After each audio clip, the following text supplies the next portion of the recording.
Welcome back to my channel favourite study exam platform. जैसा कि thumbnail आपने read कर लिया होगा, तो हम लोग सीटेट स्पेशल में जो प्रीवियस ईयर की जो सीरीज कंटिन्यू कर रहे थे, तो आज हम लोग 2014 का प्रीवियस ईयर पेपर देखेंगे। तो जो फरवरी में आया था, तो फ्रेंड बहुत इंपॉर्टेंट होने वाला है। तो इसमें सीडीपी के हमने 2014 के प्राइमरी और जूनियर दोनों पेपर सॉल्व कर लिए हैं। आज हम लोग ईवीएस का क्वेश्चन देखेंगे। तो फ्रेंड्स, वीडियो को शेयर कर दीजिए। अगर चैनल पे नए हो तो चैनल को लाइक शेयर सब्सक्राइब जरूर करिएगा।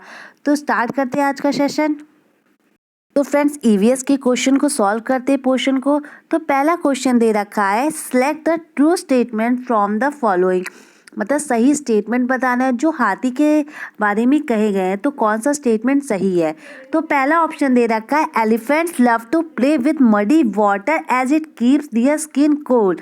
जो हाथी होते हैं वो गंदे पानी में खेलना पसंद करते हैं क्योंकि उनके शरीर को उससे ठंडक मिलती है।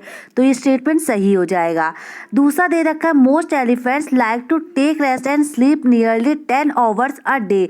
जो अधिकांश जो हाथी होते हैं वो लगभग 10 घंटे आराम करना और सोना पसंद करते हैं। तो गलत, हाथी 10 घंटे नहीं सोते हैं। आ 3 month ओल्ड एलिफेंट वेस अबाउट 200 kg। जो 3 महीने के हाथी का जो वजन होता है लगभग 200 किलोग्राम होता है। यह फोर्थ स्टेटमेंट दे रखा है कि जो हाथी होते हैं, most adult elephants eat about 100 kg of leaves twigs in 1 day. तो बिल्कुल सही है भी स्टेटमेंट। जो अधिकांश बड़े हाथी एक दिन में लगभग 100 किलोग्राम पत्ते और झाड़ियाँ खा लेती हैं। तो पहला और फोर्थ ऑप्शन भी सही हो जाएगा, फर्स्ट ऑप्शन भी सही हो जाएगा, थर्ड ऑप्शन भी। लेकिन जो अधिकांश हाथी जो होते हैं वो 10 घंटे नहीं आराम करते, तो ये ऑप्शन गलत हो जाएगा। तो फर्स्ट, थर्ड, फोर्थ, तो कौन से स्टेटमेंट पे दे रखा है? तो तीसरा ऑप्शन सही हो जाएगा। नेक्स्ट क्वेश्चन देखते हैं, मधुबनी पेंटिंग के बारे में बताया गया है कि कौन सा स्टेटमेंट सही है। तो आइए देखते हैं। तो कौन सा स्टेटमेंट जो मधुबनी पेंटिंग के बारे में है सही है, उसको हमें सिलेक्ट करना है। तो पहला लिखा हुआ, to take this painting indigo turmeric colours from flowers and trees etcetera are use. जो इन चित्रों को बनाने में नील, हल्दी, फूल, पेड़ों के रंग आदि का इस्तेमाल होता है। The painting show human beings, animal, trees, flowers, birds, fish etcetera. जो ये जो चित्रों में इंसान होते हैं, जानवर, पेड़, फूल, पंछी, मछलियाँ आदि दिखाए जाते हैं। जो मधुबनी पेंटिंग बनाई जाती है उसमें इन सब चीज़ों को दिखाया जाता है और क्या होती है, इन सब चीज़ों से कलर से बनाई जाती है। तो दोनों स्टेटमेंट सही है। तीसरा दे रखा है, it is a very old form of folk art and is named after the place Madhubani. ये भी स्टेटमेंट बिल्कुल सही बता रहा है। जो ये लोक चित्रकला बहुत पुरानी है और इसका नाम मधुबनी नामक स्थान के आधार पर पड़ा। तो थर्ड ऑप्शन भी आपका सही हो जाएगा। Madhubani is a well known district of Rajasthan. तो ये ऑप्शन गलत हो जाएगा। जो मधुबनी है वो राजस्थान का प्रसिद्ध जिला नहीं है। जो मधुबनी कहाँ का है? बिहार जिले का है। तो याद रखिएगा। तो मधुबनी कहाँ का है? बिहार का। तो ये स्टेटमेंट गलत हो जाएगा। तो फर्स्ट, सेकेंड, थर्ड स्टेटमेंट हमारे सही हो जाएंगे। तो ए बी सी, तो ए बी सी दे रखा है फोर्थ ऑप्शन में, तो फोर्थ ऑप्शन हमारा करेक्ट हो जाएगा।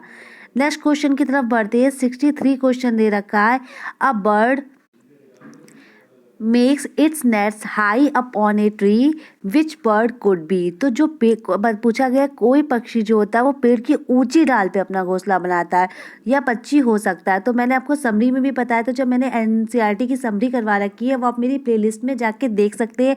उसमें आपको जो ईवीएस के जो 15 नंबर की जो एनसीईआरटी आती है वो मैंने बहुत अच्छे से एक्सप्लेन की है। तो वो प्लेलिस्ट में जाके आप देख लीजिएगा। तो उसमें पूछा गया, सनबर्ड होता है, शक्करखोरा होता है, इंडियन रॉबिन मतलब कलचेड़ी होती है, या क्रो कौवा, या डोव फाख्ता। तो कौन सा पक्षी होता है जो पेड़ की ऊंची डाल पे बनाता है? तो पेड़ की ऊंची डाल पे कौन सा होता है? जो कौवा होता है वो बनाता है। और जो कोयल होती है वो अपने अंडे किस में देती है? कोयल के ही घोंसले में देती है। ये भी याद रखिएगा। जो ऊंची डाल पे पूछा जाए तो कौवा, तो सबसे ऊंचे पेड़ पे कौन बनाता है? तो चील बनाती है। ठीक है, तो ये डिफरेंस याद रखिएगा। 64 क्वेश्चन दे रखा है, Pochampally is a village which is famous for the special cloth which is also called Pochampally. This village is a part of. एक पोचमपल्ली गांव है। यह गांव एक विशेष प्रकार के कपड़े की बुनाई के लिए प्रसिद्ध है और इसे भी पोचमपल्ली ही कहते हैं। तो ये गांव निम्नलिखित में से किसका भाग है? तो पार्ट बताना है आपको, कहाँ भाग है? केरला मतलब केरल, कर्नाटक, या फिर आंध्र प्रदेश, तमिलनाडु। तो किसका जो पोचमपल्ली भाग है, आंसर कीजिए। तो पोचमपल्ली किस है? तो आंध्र प्रदेश का भाग है, जहाँ पे पोचमपल्ली क्या होता है, इसका मतलब ही यही होता है कि कपड़े की बुनाई करते हैं लोग, तो इसीलिए इसे पोचमपल्ली भी कहते हैं। तो कहाँ का है? आंध्र प्रदेश का सही हो जाएगा ऑप्शन। 65 क्वेश्चन दे रखा है, select the correct statement about desert oak, मतलब रेगिस्तानी जो ओक है उसके बारे में हमें सही स्टेटमेंट बताना है। तो it is a tree found in Australia, तो ये जो पेड़ है वो ऑस्ट्रेलिया में पाया जाता है। बिल्कुल सही, जो रेगिस्तानी ओक है वो ऑस्ट्रेलिया में पाया जाता है। This is a special kind of tree which has its root growing from its branches, यह एक विशेष प्रकार का पेड़ है जिसकी जड़ें टहनियों से लटकती है। तो ये गलत हो जाएगा, तो जिसकी जड़ें टहनियों से लटकती है वो कौन सा, बरगद का पेड़ हो जाएगा। ये जो पेड़ है नहीं लटकता है। The root of this tree go deep into the ground till they reach water, बिल्कुल सही, इस पेड़ की जो जड़ें होती है जमीन में उस गहराई तक जाती है जब तक कि पानी तक ना पहुंच जाए। ये भी स्टेटमेंट सही हो जाएगा। This tree stores water in its trunk, local people use them pipe to drink this water, ये जो पेड़ होता है इसके जो तने में जो पानी जमा होता है, लोग क्या करते हैं, स्थानीय लोग जो वहाँ के लोग होते हैं वो पतले पाइप का उपयोग करते हैं और उस पानी को पीते हैं। बिल्कुल सही, ये भी स्टेटमेंट सही हो जाएगा। तो ए सी डी स्टेटमेंट हमारा सही है। बी जो कि टहनियाँ इसकी नहीं लटकती हैं, तो ए सी डी हमारा सेकंड ऑप्शन सही हो जाएगा। तो फ्रेंड्स ये जो सारे स्टेटमेंट्स हैं सब एनसीईआरटी से लिए गए हैं, तो मैंने एनसीईआरटी की समरी करा ली, आप उसको पहले करिएगा, सॉल्व करिएगा, तो आपके 15 नंबर के क्वेश्चन मोस्टली क्वेश्चन ही सही होने वाले, बहुत ही कम क्वेश्चन जो गलत होंगे। तो एनसीईआरटी पहले ज़रूर सॉल्व कर लीजिएगा, फिर प्रीवियस ईयर के क्वेश्चन करेंगे तो आपको बहुत हेल्प मिलेगी। तो मैंने इसकी वीडियो प्लेलिस्ट बनाई हुई है, आप उसको देखिएगा ज़रूर।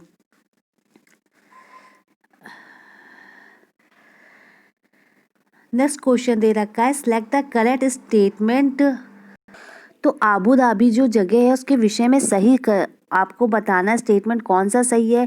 तो it is located in desert area, बिल्कुल सही, जो रेगिस्तानी इलाके में होगा आबू धाबी, बिल्कुल सही है।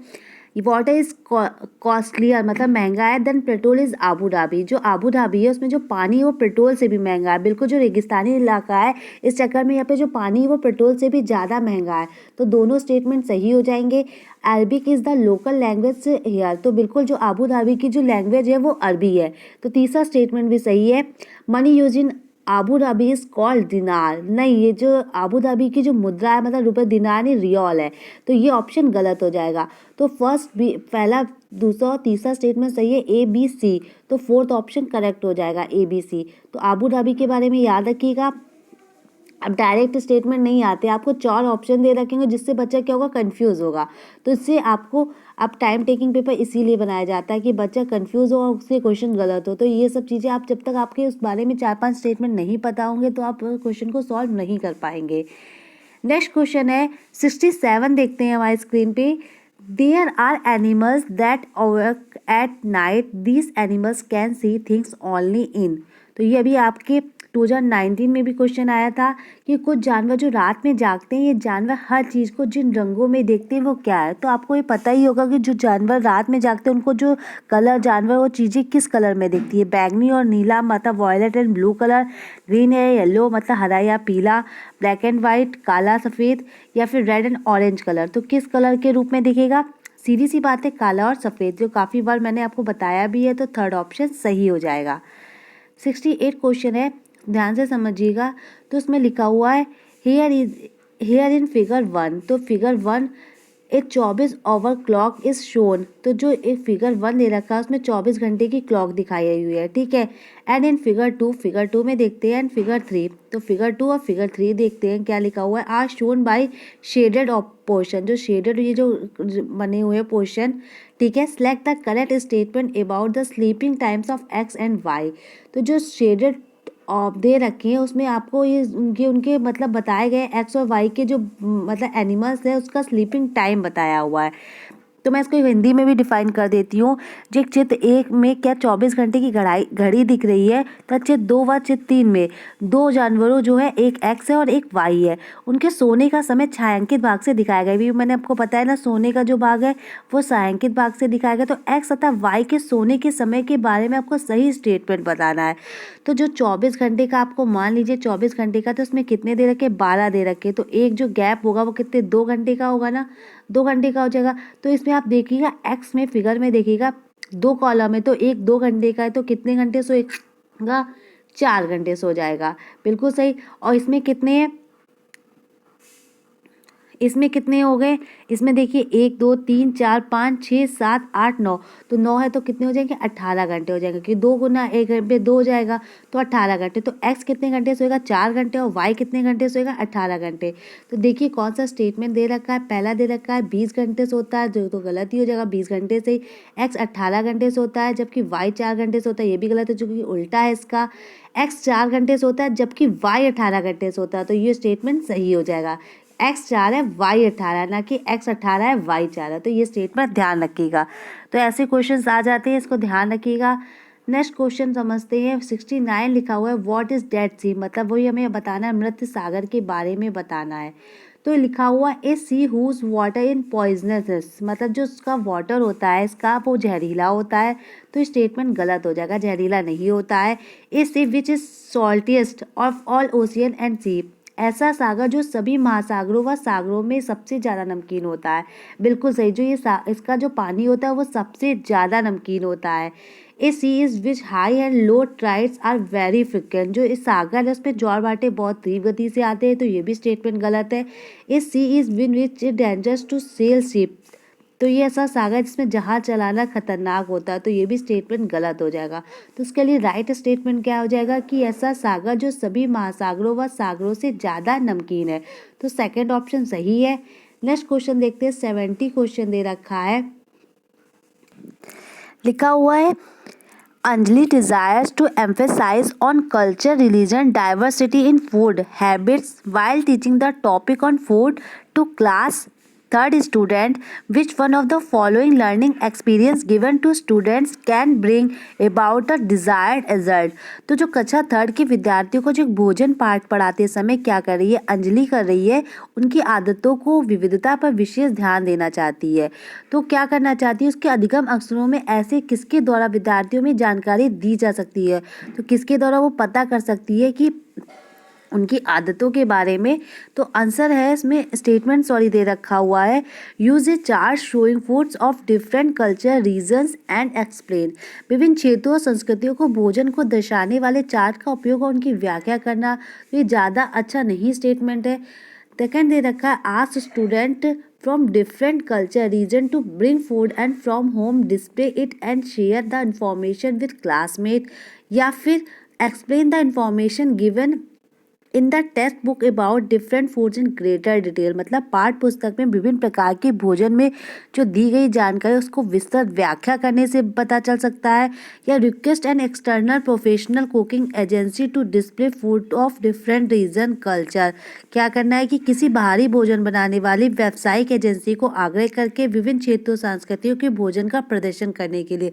इससे ज़्यादा होगा, इससे पता कर सकती है जो, तो उसका राइट स्टेटमेंट हो जाएगा बच्चों से पूछे विभिन्न संस्कृतियों और विद्यार्थियों से उनके घरों में खाए जाने वाले भोजन मंगाकर उनसे प्रदर्शित करने को कहा जाए और सहपाठियों से सूचनाओं का आदान प्रदान, जो सबसे अच्छा स्टेटमेंट है, तो यही स्टेटमेंट है। तो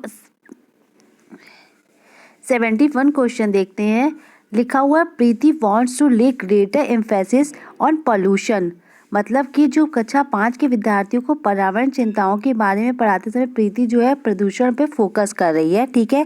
while teaching environment concept to class 5th student, which one of the following activities is likely to be most effective in achieving the desired objective, तो कौन सा उद्देश्य है जो नीचे दिए गए क्रियाकलाप है उसमें सबसे ज़्यादा इफेक्टिव है।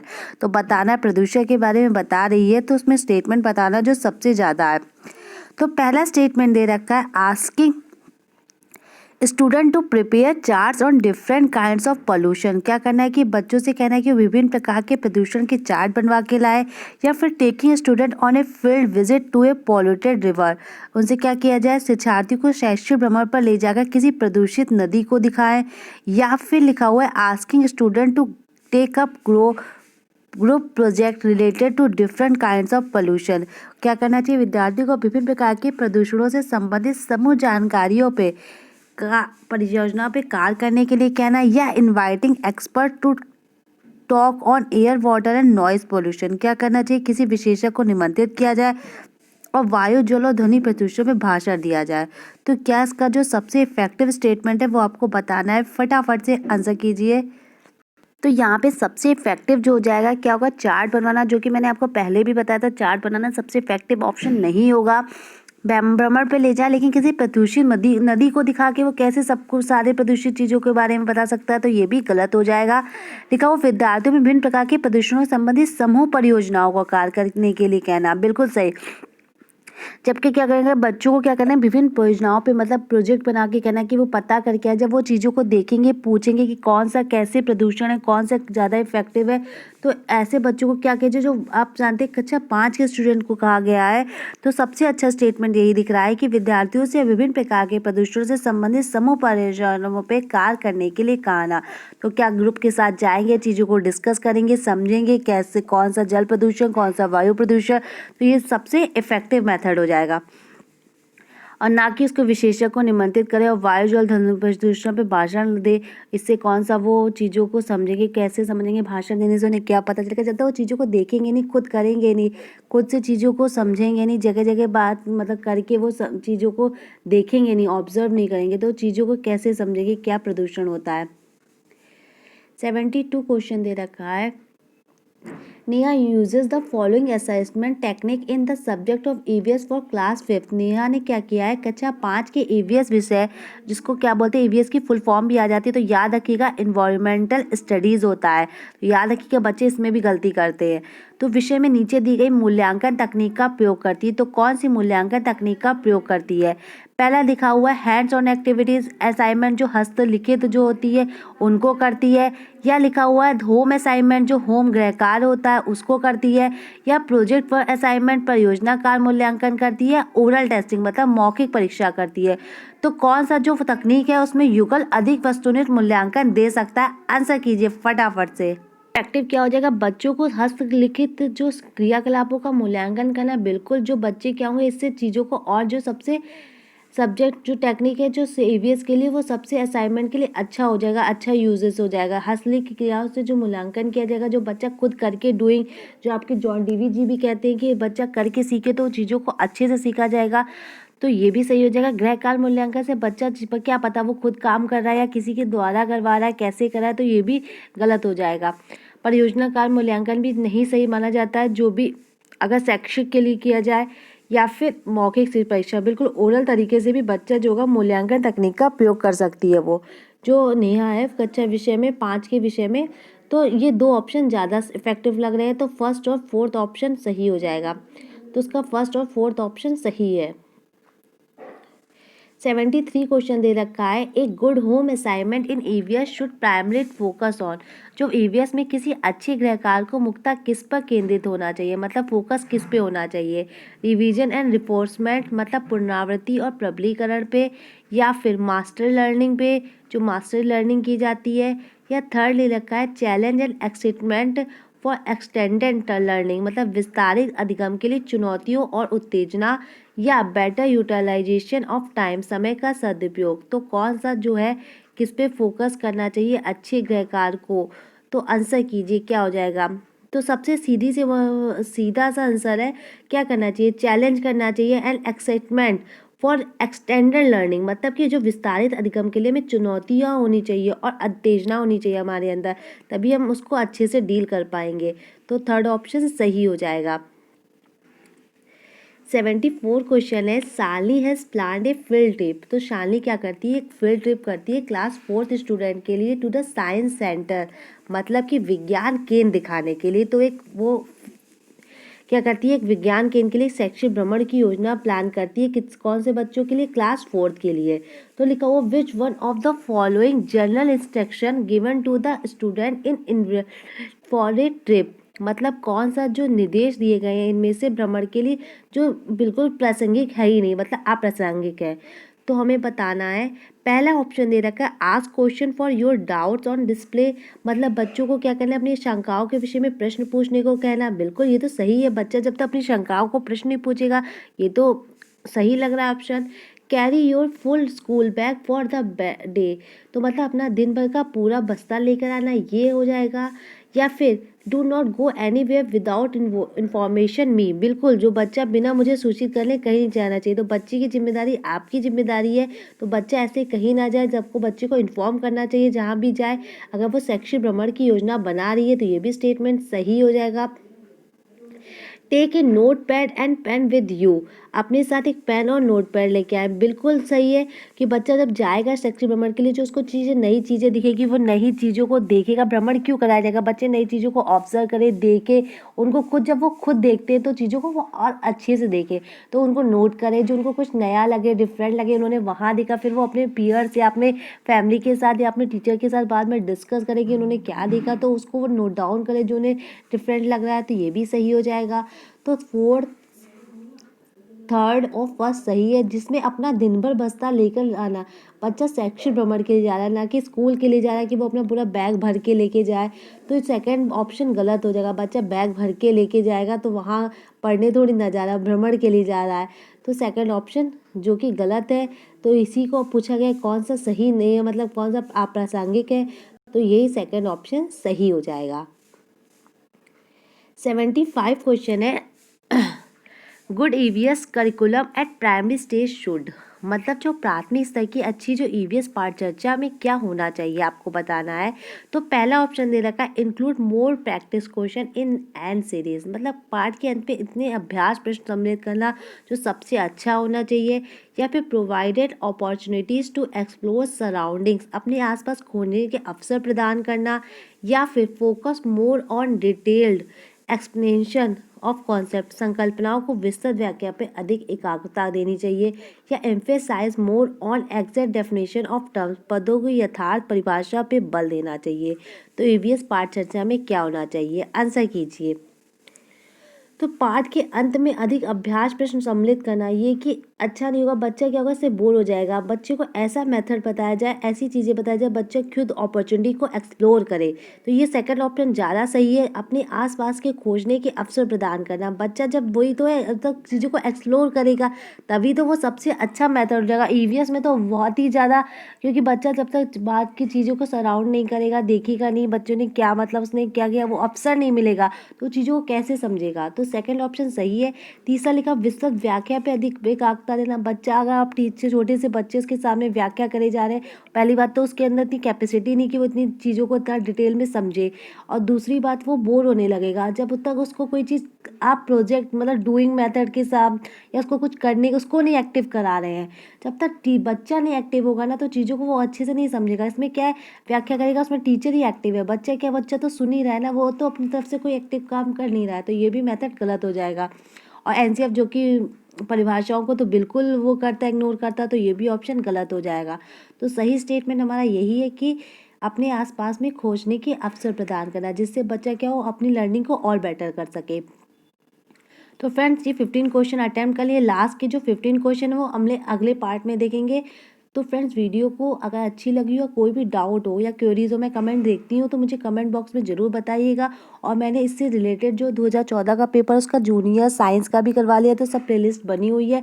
और सबसे पहले आप ईवीएस के लिए एनसीईआरटी जरूर देखिएगा, एनसीईआरटी की भी मैंने पूरी समरी की वीडियोस बनाई हुई है, 7-8 पार्ट में बनी हुई है, तो उसको देख लीजिएगा, जिसमें आपको बहुत हेल्प मिलने वाली है। क्वेश्चन 15 नंबर के क्वेश्चन वहीं से आते हैं जो आपको बहुत हेल्प करते हैं। तो सीटेट का आपको पता ही है, पेपर बस होने ही वाला है, चाहे नवंबर दिसंबर कभी भी हो, तैयारी आपकी जितनी अच्छी होगी उतना ही अच्छा आप वो देंगे। और मोस्टली जो सीटेट के एग्ज़ाम है आप समझ लीजिए कि प्रीवियस ईयर के पेपर ही जो आपको सबसे ज़्यादा हेल्प करेंगे। तो प्रीवियस ईयर क्वेश्चन जो होते हैं मोस्टली जो होते हैं वो रिपीटेड ही होते हैं, तो आप प्रीवियस ईयर के क्वेश्चन जो 2011 से लेकर 2019 तक के सॉल्व कर लीजिए। और मैंने भी मोस्टली क्वेश्चन पेपर करवाई दिए, और जो मैं बच्चे वो करवा लूँगी, इसलिए मेरे चैनल को सब्सक्राइब जरूर कर लीजिएगा और वीडियो को शेयर करिएगा अपने दोस्तों के साथ। Thank you for watching, thank you friends.